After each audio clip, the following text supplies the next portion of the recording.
Before long, we're gonna sell this house and move into a high-rise condo, so you better start looking for a new place." Maggie's mother, Karen, sneered. "You're not thinking you'll get a dime of our father's inheritance, are you? We're having you relinquish your right to it. You got that?" Ashley, my sister, threatened me, her face a horrifying mask of cruelty. Ashley's boyfriend stood to the side, his laughter only adding salt to the wound. It was unbearable. Our father's funeral had barely finished, and they dared to talk like this. "You're the absolute worst. I can't stand this anymore. I'm cutting ties with you all." The moment I shouted those words, the doorbell rang. Standing there was a man I felt like I've met before. "My name is Maggie. At 22, I'm soon to graduate from university. Nothing to brag, but I'm strong-willed and patient. From my childhood through university, I've always quietly, diligently focused on my studies. I've maintained reasonably high grades, and I do have dreams I want to fulfill. Although I'm content with my daily life, I also have a significant worry, and that is, "Maggie, come downstairs now!" A loud voice rang from below. With reluctance, I went downstairs to find my mother, Karen, and my sister, Ashley. "Mom, sis, what's up? I was studying." "Ha! As usual, you nerd. You're still studying, even though university is almost over. What a hard worker." The one laughing was my sister, Ashley, a beauty like our mother. She's flamboyant and was even a popular model back in the day. Now, she's unemployed, under the guise of helping around the house. "We're going shopping. You should clean the dishes and do the laundry. Don't forget to iron properly, okay? Also, we're out of detergent and other things, so you should go shopping." Mother calmly ordered me to do the housework. Knowing she would get furiously angry if I talked back, I quietly responded, "Okay." They left the house dressed up to the nines and high in spirits. "I need to get on with that," I muttered quietly as I started to clean up the mess they had left behind. Mom, a former beauty queen, has extravagant tastes and loves luxury. She's always favored my beautiful sister while ignoring me, since I'm not all that pretty. Moreover, they've always dumped housework and other chores on me as if I'm their maid. My sister took advantage of this, and I've been oppressed by them since I was little. Yet, I've tolerated it because, after all, we are family. And then, my phone rang. When I looked at my phone screen, it read, "Dad." "Hello? Dad, it's been a while." I could tell my voice had brightened. "Ah, Maggie, it's been a while. Are you doing okay?" I'm doing great. How about you, Dad? It's night there, right? How was work?" "I'd like to say I'm fine, but I've been having headaches lately. I'm planning to go see a doctor soon. How's your schoolwork? Is it going well?" "Dad, take care of yourself, okay? Thanks to you, everything is going well.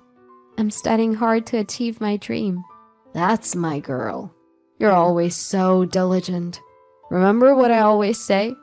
Be righteous and kind, right? Don't worry, I'm doing my best." "That's my Maggie. I'll bring lots of souvenirs when I come home next time."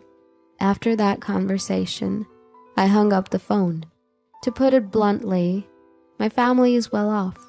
This was largely due to my elite father, Harry, who has been flying around the world for work since his younger days. Although he was often away from home, he was kind to me and showered me with love whenever we had the chance to meet. I adored him dearly. However, to my mother, Karen, and my sister, Ashley, he was nothing more than an ATM. The harsh truth was that They were living lavishly on the money he earned.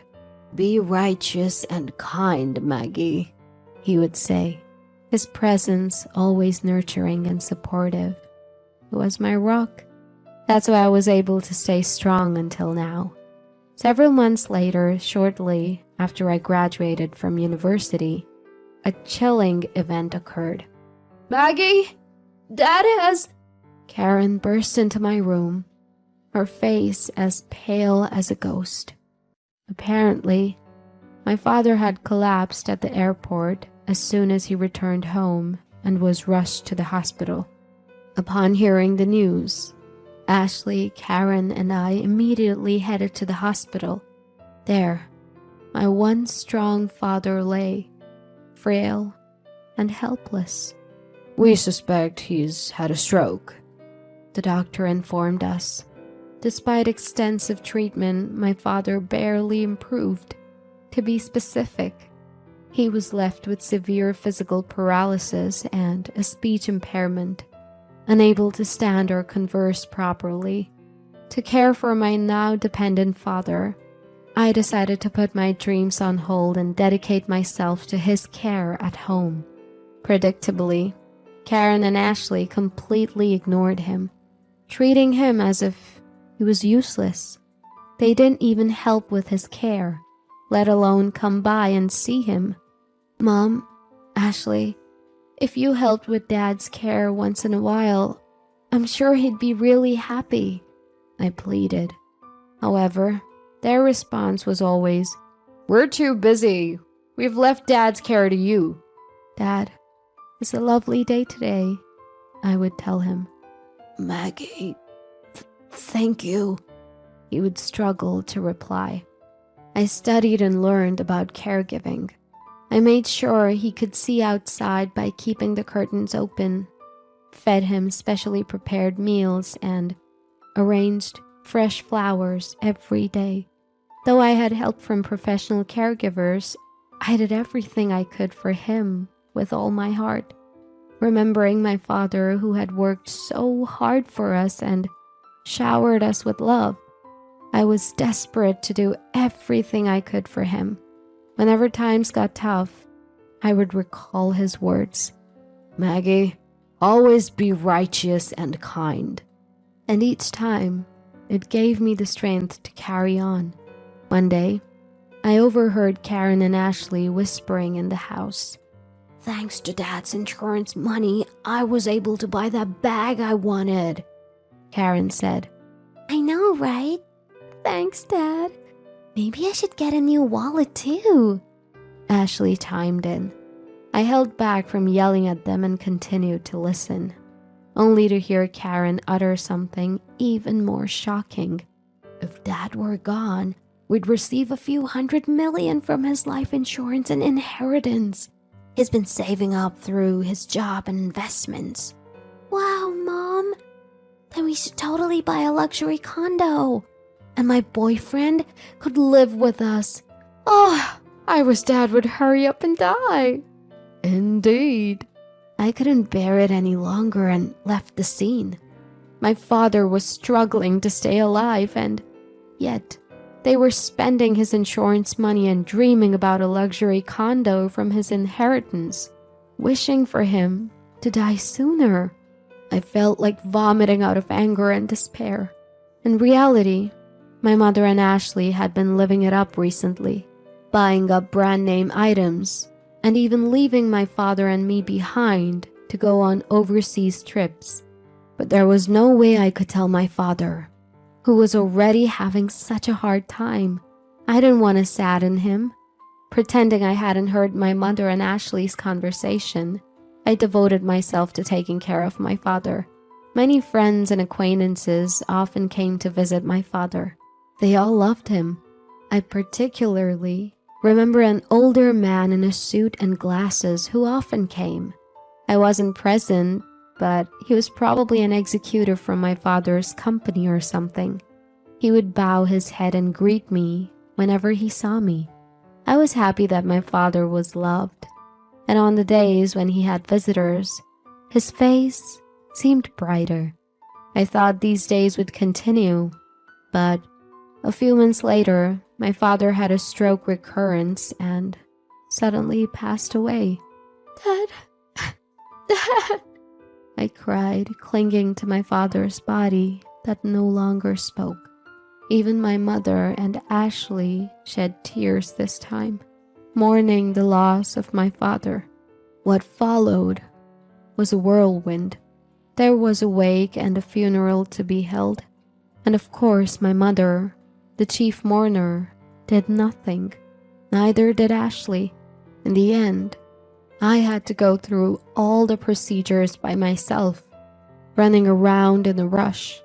The wake ended, and many people attended the funeral, with many flowers arriving as well. Seeing the character and popularity my father had in life, I felt somewhat comforted. At the funeral, sobbing voices echoed, and my father, with a peaceful face, embarked on his journey. In the evening of the day when the first 7 days were over, I had finally started to recover a bit from the sadness. As I was cleaning up the 7th day, my mother and Ashley called me into the living room. Next to Ashley was a man who was said to be her fiancé. Like Ashley, he looked good, but given his former job as a male stripper, his inner frivolity was clear. Apparently his name was John.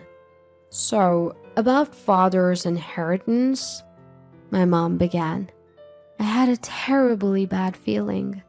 And then, my mother, laughing scornfully, said something outrageous. "We'll get a lot from your father's inheritance. So we decided to sell this house and live in a luxury condo. So you should leave." Mom, it's only been a week since Dad passed away. Are you already talking about the inheritance? And a luxury condo? Quiet. We've already signed a contract. It's a high-rise, brand new. You've already signed? When did you? About a month ago, I guess. A month ago? But Dad was still doing fine. Huh?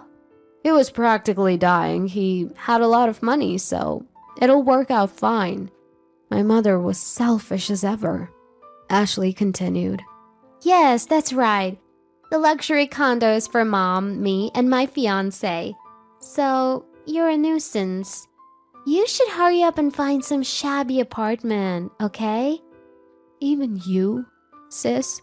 Are you serious? Of course. Don't even think about getting any of Dad's inheritance. We'll have you renounce it. You understand, right? Ashley was approaching me with a terrifying expression. Next to her, her fiancé was laughing.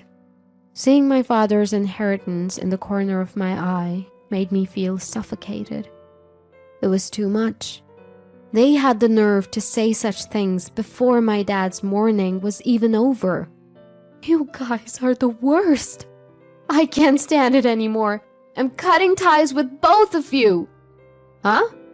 We'd actually feel relieved if you cut ties with us. My mother and Ashley laughed at me. I clenched my fists and started trembling. At that moment, the front door bell rang. Straightening my trembling breath, wiping my tears, I opened the door, thinking it might be a late visitor. And then, "Good evening. My condolences for your loss."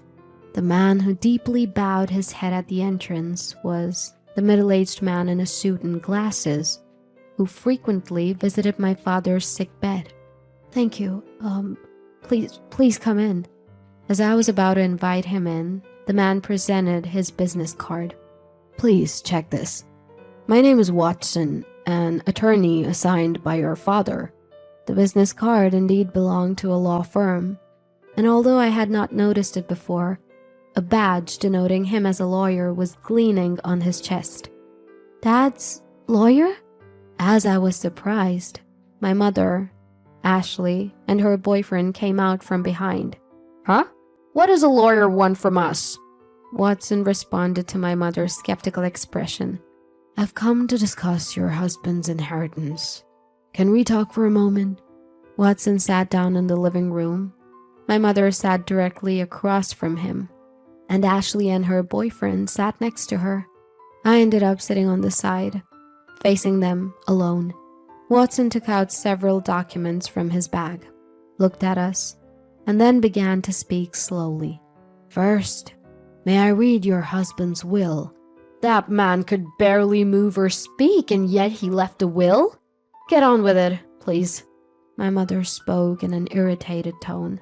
Then, allow me to read it, Watson said in a quiet voice. The will, the testator, Harry, hereby bequeaths as follows. The testator leaves all property belonging to him to his second daughter, Maggie. A moment of silence fell upon the room. The testator designates the following as the executor of the will. Before Watson could continue reading, Ashley interrupted. Huh? Wait a minute. What did you just say? Didn't you hear me? The testator designates the... No, the part before that. Let me read it again then. The testator, Harry, hereby bequeaths all property belonging to him to his second daughter, Maggie. What does that mean? So that means... Huh? The next one to shriek was Karen, our mother.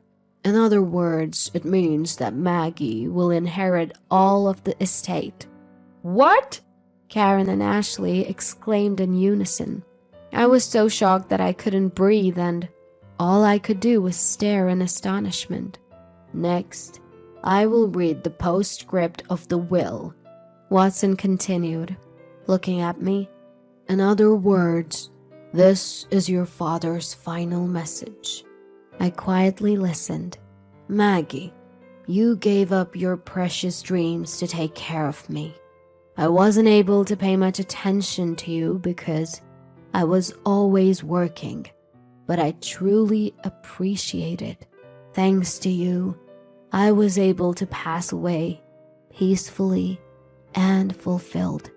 Upon hearing my father's last words from Watson, tears started to well up in my eyes. Maggie, always be kind and correct. I know you can do it. Your father will always be watching over you. Please, be happy. All I could do was sob in front of them, while Karen and Ashley were making a big fuss. Wait, what does that mean? So the inheritance all goes to her? Yes, what happens to our money? In response to their outburst, Watson cast a brief glance at them. You two are not mentioned. By the way, Maggie is also the sole beneficiary of the life insurance. What are you talking about? Do you think that's allowed? Karen turned beet red, ready to burst at any moment. That's right. Isn't there something called a reverse portion? That's supposed to be guaranteed to the wife and the children, right? Ashley leaned forward eagerly. You're referring to the statutory reserve. Indeed, you two have the right to claim a statutory reserve from the inheritance that Maggie will receive, Watson said in a matter-of-fact tone. Of course! Karen seemed to be getting back to her usual self. Even if there's a will, if its contents are unfair, you can claim a share of the inheritance prescribed by the civil law. However, Watson continued, Harry had commissioned us to investigate on the fact that you, Karen, and you, Ashley, were living luxuriously with Harry's money and squandering the insurance money. The eyes of Karen and Ashley widened in astonishment. Indeed, you purchased a luxury condominium and a car, and you spent quite lavishly on host clubs and overseas trips. All the caregiving and household chores were left to Maggie alone. Moreover, there were even remarks hoping for Harry's death. My father knew everything. He knew everything, but he pretended not to know. That's... my mother stammered. Watson responded calmly. In this case, it's unlikely that the distribution of the inheritance will be deemed unfair. Even if you take it to court, it's very unlikely you'll be able to claim anything. Of course, you can try, if you wish. I'll be the one you'll be set up against. My mother's face had turned a pale blue. That's ridiculous, my sister also muttered. It's absurd. Only Maggie. When Watson was leaving and I walked him out to the entrance, he said, Maggie, you have grown up to be quite admirable. Your father always spoke of you with such joy. Really? My father? I've known your father since we were young, and I was honored to take on this request. Your father felt he was too lenient with the other two, but I believe he found peace, knowing how well you turned out. Watson's eyes were squinted in a warm smile. I was so touched that I teared up again. Please live a happy life from now on. You know I'm always here to help. Watson left me with those words, and I kept bowing deeply to him. A year later, with Watson's help, I was able to inherit all of my father's assets. As for my mother and sister, my mother, unable to pay off the loans for the high-rise condominium, she had already contracted the expensive car and the designer goods, eventually went bankrupt. My sister, on the other hand, was quickly abandoned by her boyfriend when he learned that she wouldn't be inheriting anything. And I heard through the grapevine that she is now living with my mother and working part-time. They called me for a while, but I kept replying, I've cut ties with you. Please contact me through a lawyer. I thought that was what my father wanted too. Now, they don't contact me at all. As for me, I used my father's inheritance to attend a law school I had once given up on. Originally, I wanted to become a prosecutor to uphold my father's words. Always be kind and correct. But now, my dream has changed. After working with Watson, who had saved me in my time of need and provided unwavering support, I started to admire being a lawyer myself. So now, I'm studying hard to become one. I strongly wish to become a lawyer like Watson, who is always just and kind.